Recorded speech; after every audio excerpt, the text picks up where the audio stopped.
Patuloy po na tinatawid ng Bagyong Helen ang Northern Luzon matapos maglandfall sa Isabela kaninang alauna ng madaling araw. Dahil sa mga pag-ulan, pati na rito sa Metro Manila, nagtaas na ng yellow warning ang Pag-asa. Ibig sabihin po ay posibleng bumahas sa mga mabababang lugar, kaya inaabisuhan po ang mga residente na patuloy na mag-monitor sa inyong mga lugar, pati na sa mga susunod na abisa ukol sa pagbuhos ng ulan. Sa ngayon po, nakataas pa rin ang Storm Warning Signal number 2 sa Cagayan, kasama na ang Babuyan at Calayan Group of Islands, Isabela, Northern Aurora, Quirino, Nueva Vizcaya, Benguet, Ifugao, Mountain Province, Ilocos Sur, Apayao, Kalinga, Ilocos Norte, Abra at Batanes Group of Islands. Mararanasan po dyan ang hangin aabot sa 100 kilometers per hour na kayang magpatumba ng mga puno at sumira sa may hinang bahay.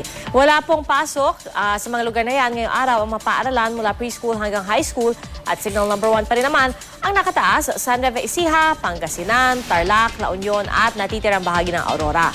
Mararanasan ang hangin aabot sa 60 kilometers per hour at posible makatangay ng bubong ng kubo o yung makapagpatumba ng maliliit na puno.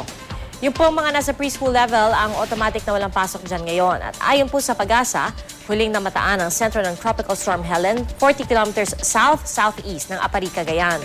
Bahagya po itong humina at ngayon po ay may hangin na lang na aabot sa 75 kilometers per hour at bugsong abot sa 90 kilometers per hour.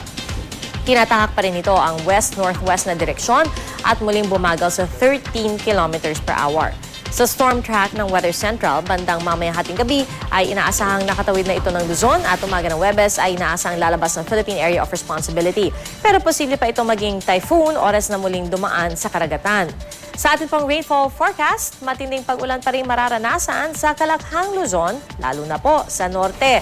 Meron po mga pag-ulan din sa bandang Visayas at nananatili rin pong delikado ang lagay ng karagatan para po sa ating mga mangingisda at mga papalaot gamit ang maliliit pong bangka, lalo na dyan sa seaboards ng Central at Southern Luzon, pati na po sa Visayas. Samantala, sa pinakahuling datos na nakalat ng Flood Forecasting and Warning Section ng Pag-asa, 5 sa major dams na lang ang nagpapakawala ng tubig. Isinara na ang gate sa Magat Dam, bumaba na po kasi sa 189.67 meters ang level ng tubig doon. Pero nananatili namang bukas ang isang gate sa Ambuclao Dam sa Benguet at nasa 749.08 meters na lang ang level ng tubig doon. Samantala, 3 gate pa rin ang nakabukas sa Binga Dam kaya't patuloy po ang pagbaba ng tubig na ngayon ay nasa 572.39 meters na lamang.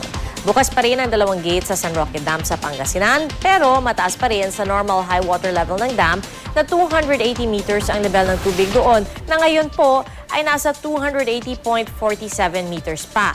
At nananatili ring nakabukas ang 3 gate ng Angat Dam naman dahil mas mataas pa rin sa normal na level o normal high na 210 meters ang level ng tubig doon, nasa 213.73 meters po ngayon. Bumaba naman sa 3 ang gate na nakabukas sa Ipo Dam na nasa 100.14 meters na lamang ang level ng tubig.